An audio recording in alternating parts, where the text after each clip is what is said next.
Hello everyone, দেখো আজকে কি রান্না করছি।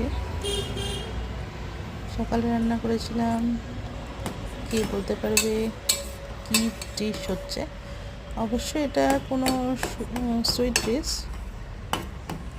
তো আমাকে কমেন্ট সেকশনে জানাও। দেখো, চিনি অ্যাড করে দিলাম, অবশ্যই নিজের স্বাদ মতো চিনি অ্যাড করতে হবে। তো স্পেশালি এটা কিসের পায়েস তৈরি হচ্ছে, যদি কেউ গেস করতে পারো কমেন্ট সেকশানে অবশ্যই জানাবে। Thank you.